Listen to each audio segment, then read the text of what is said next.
Good morning, my little cookie crumbs, and welcome back to The Lot, aka the recording studio. Bringing you yet another cute little one-shot just to tide you over until I come back next week. Again, I'm not sure when I'm coming back next week. I'm hoping that it's early in the week and not later, but we'll see what my schedule holds as far as anything.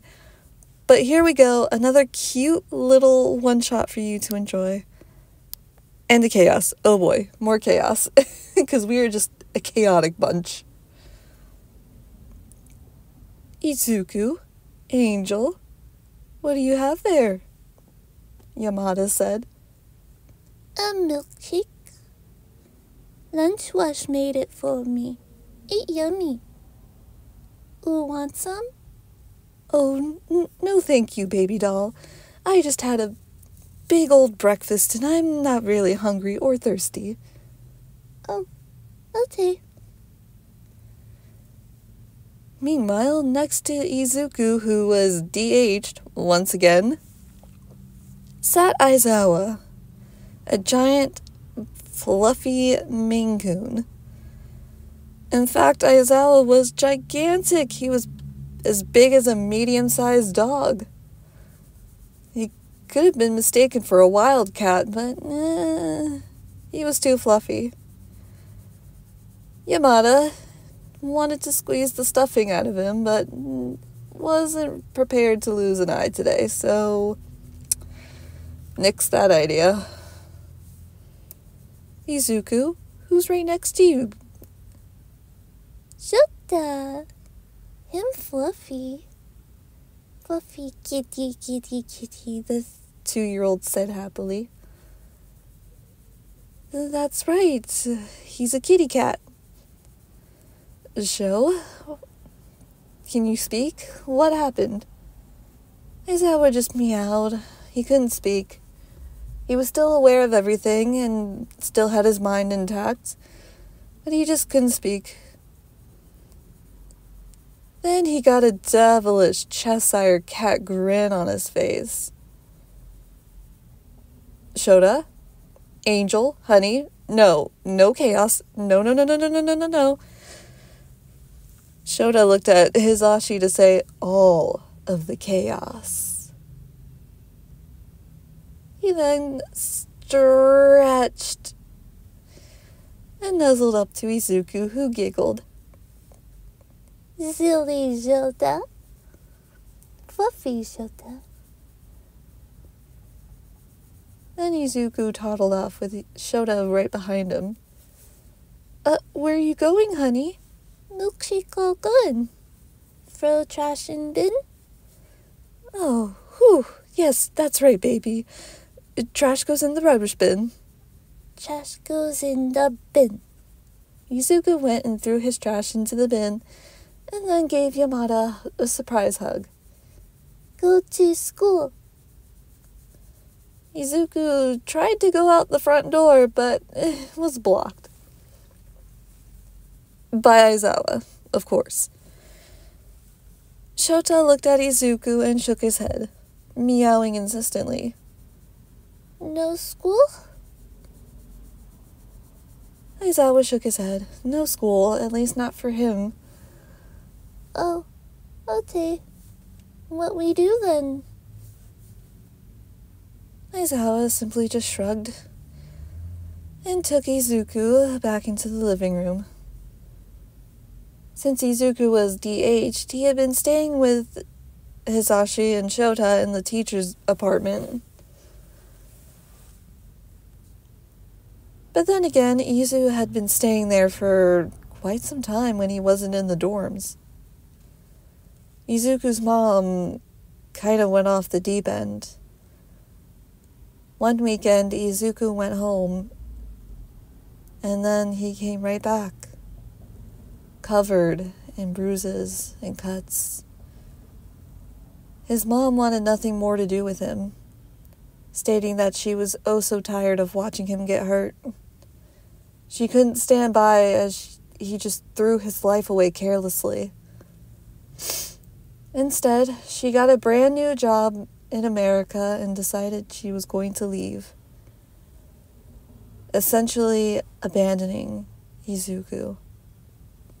Izuku became a ward of UA, and since then, Aizawa and Yamada have been taking good care of him.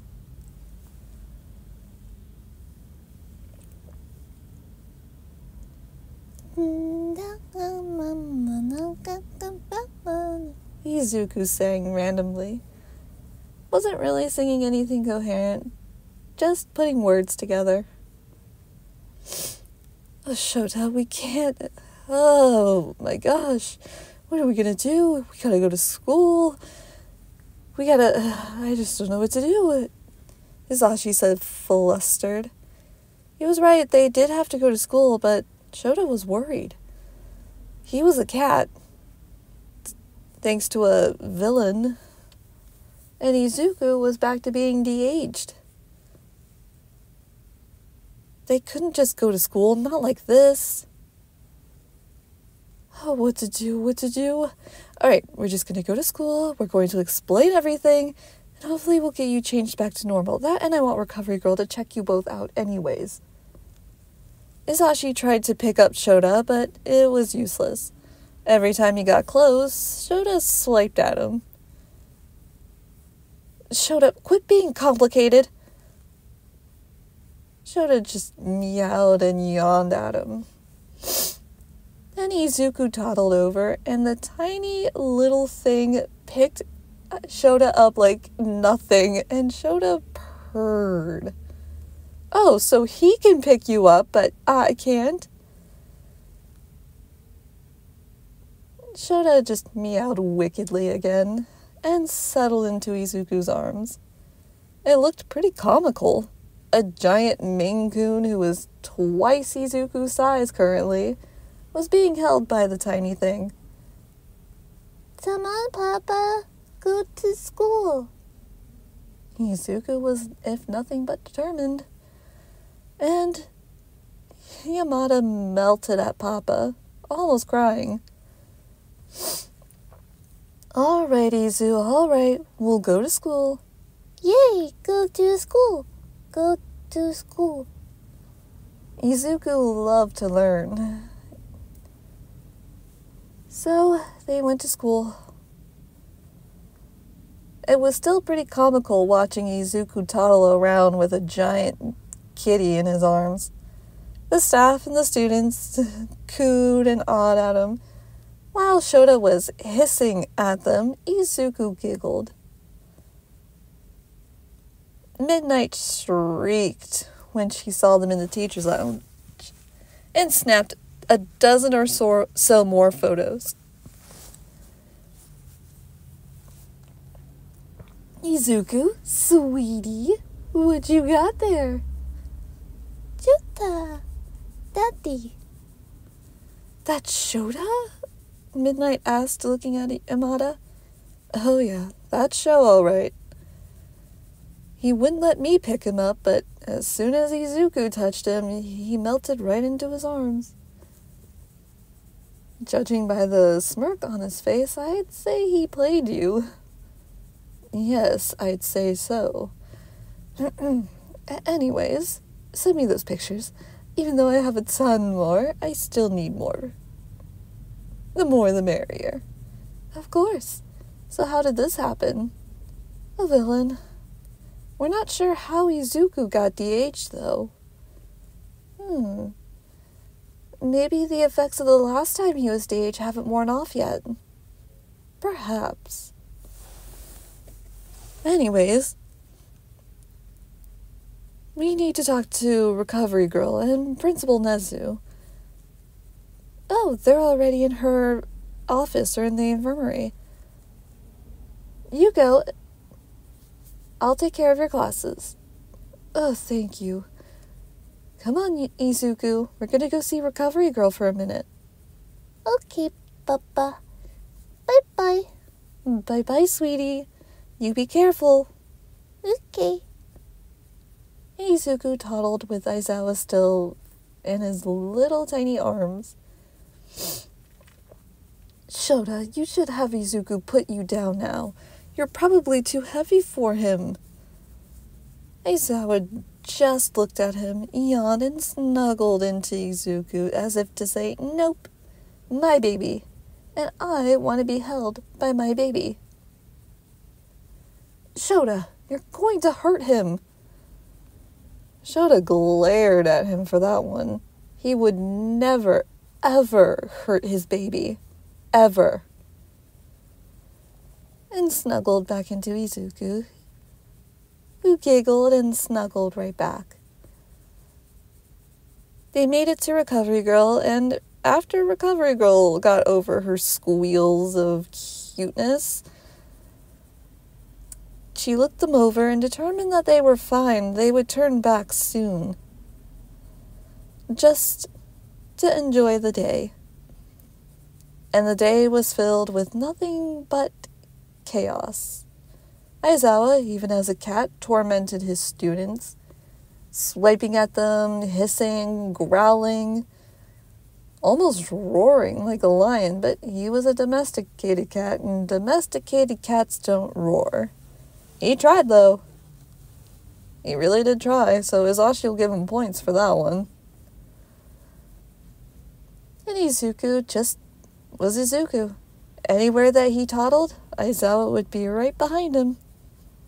When it was time for a nap, Izuku just laid on the sleeping bag that was left there, and Aizawa followed, curling right on top of his baby and glaring at anybody that dared to walk by.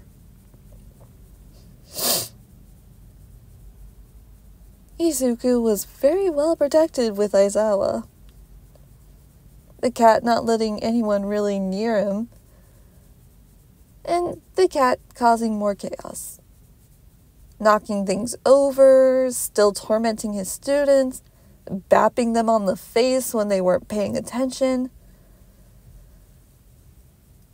"Shota, enough! No more chaos!" Shota hissed at him, saying, "Not enough chaos. I will continue to torment my students, thank you very much." And he did. He went back to tormenting his students. At the end of the day, they were back in the teachers' dorms. Izuku curled up in his bed, and Shota guarding the door. "Shota, this is ridiculous. He's sleeping. Look at him." And it was true. Izuku was sleeping peacefully, thumb in his mouth, curled up under his blanket. Aizawa looked back over at his husband and just settled back in. "Shota, really? At least come to bed?" No, he stayed right where he was. "Fine, be stubborn, I suppose. I'll go sleep in a cold bed all by myself."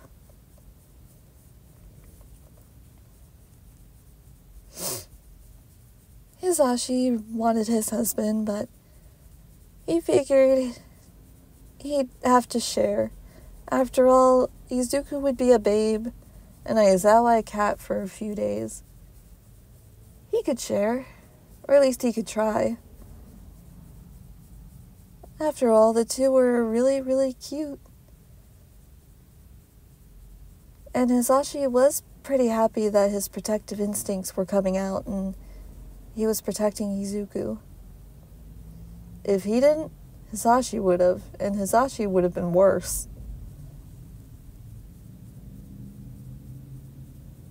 The day was over. Yamada set his alarm, took his hearing aids out, and snuggled into a cold bed.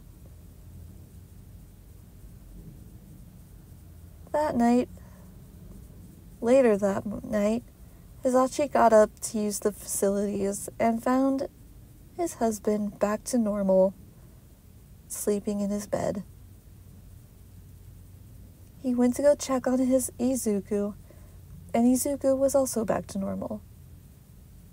They weren't supposed to be turned back to normal for a few days, but he shrugged. He was happy his family was back. He closed the door to Izuku's room gently. He tucked in his husband, used the facilities, kissed his husband on the cheek, and went to bed. Happy his family was back, and all was peaceful. Until a month later, when the two were back to being 2 years old and a gigantic domesticated cat the size of a medium dog.